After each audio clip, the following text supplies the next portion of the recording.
Hi. Tonight I'll be talking about euthanasia and discussing why it's the most effective solution for people in great pain. I will be talking about the types of euthanasia, in what ways does it help the patient, and how it should be a freedom of choice. First off, some history about it. The first apparent usage of the term euthanasia belongs to the historian Suetonius, who described how the Emperor Augustus, dying quickly and without suffering in the arms of his wife, experienced the euthanasia he had wished for. And the word euthanasia was first used in a medical context by Francis Bacon in the 17th century to refer to an easy, painless, happy death during which it was a physician's responsibility to alleviate the physical sufferings of the body. First off, what is euthanasia? It's the act of ending a patient's life in response to severe pain and suffering. It is derived from the two Greek words eu, which means good, and thanatos, which means death, and it can be interpreted as signifying a good death, a beneficial death, or an acceptable death. As Eric Humphrey, author of the book Let Me Die Before I Wake, he says euthanasia is not considered killing. Killing, by definition, implies the taking of life against the will of the person who does it. The practice of euthanasia has grown in the past 40 years. In 1950, 1/3 of Americans believed that doctors should be allowed to practice euthanasia. By 1991, the figure had grown to nearly 2/3 of the Americans surveyed. All of this according to Hamburg, author of Till We Meet Again. According to Ames, in 1975 Gallup poll, 41% of the respondents believed that someone in great pain with no hope of improvement had the moral right to commit suicide. By 1990, 66% of the people polled believed that it was acceptable to end their own life when recovery was not accepted. My first proof is the types of euthanasia, and it's classified in 3 parts. It's voluntary, non-voluntary, and involuntary. Voluntary euthanasia is when the person who is killed has requested to be killed. Non-voluntary is when the person who was killed made no request and gave no consent. And involuntary euthanasia is when the person who was killed made an expressed wish to the contrary. And then it's done by 2 procedures, active and passive. Active euthanasia involves the taking of positive steps to end the life of a terminally ill individual.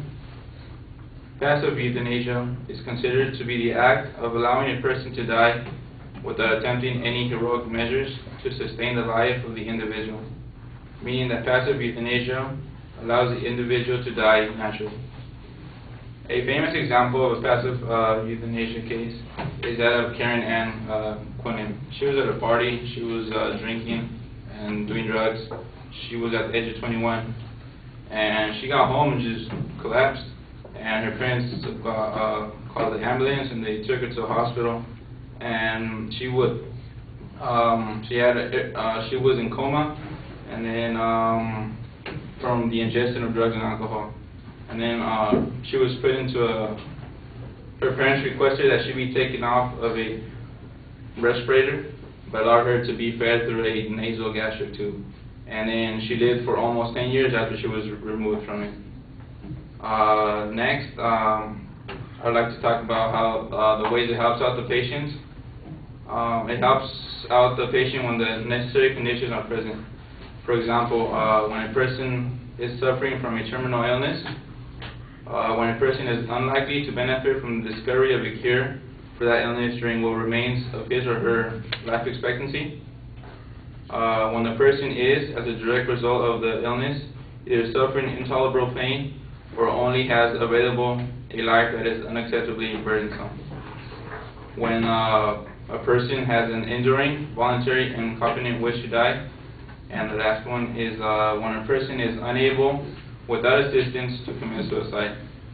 And for my last proof is I would like for euthanasia to be a freedom of choice.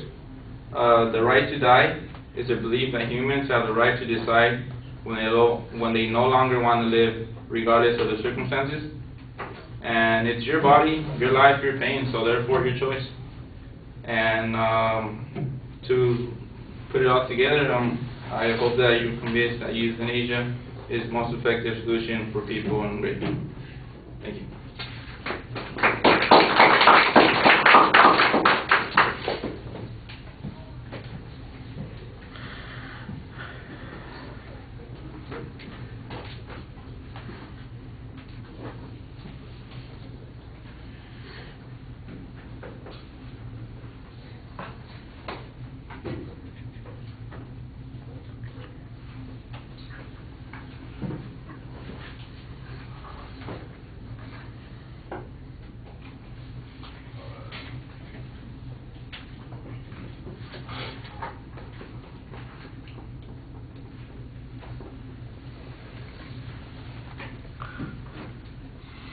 All right, well, you identify the topic in your claim, but it's a little bit vague because it's kind of buried in that opening section. It would be better, I think, if you separated it out and gave us a signpost that is, in fact, your proposition.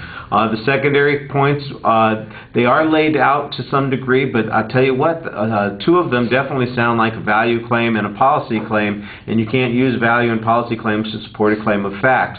So they're going to be problematic.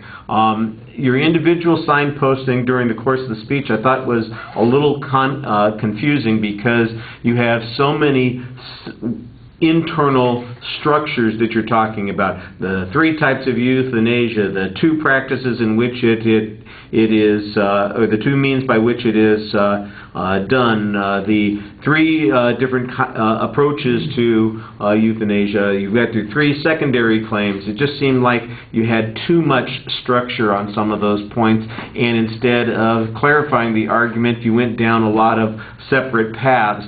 We got lots and lots of definitions, and so I think everybody's got a pretty good understanding of what the basic components of the process are.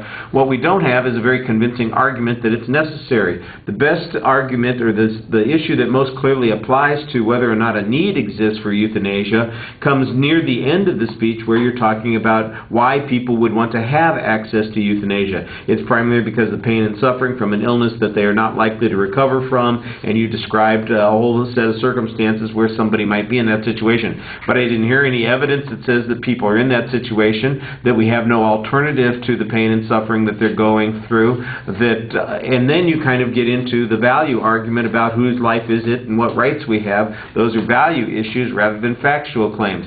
So I think your argument needs to focus a bit more on whether or not a significant reason exists to allow people to have access to euthanasia, and then convince us that the current approaches that we have to relieving pain are inadequate and that euthanasia is the only effective alternative. That's the factual issue that you really need to focus on. And then you kind of also get sidetracked onto the policy argument that we should have the right to choose in that particular situation, which includes a whole bunch of other issues that would come into play in an argument, which we may in fact hear in the refutation later on.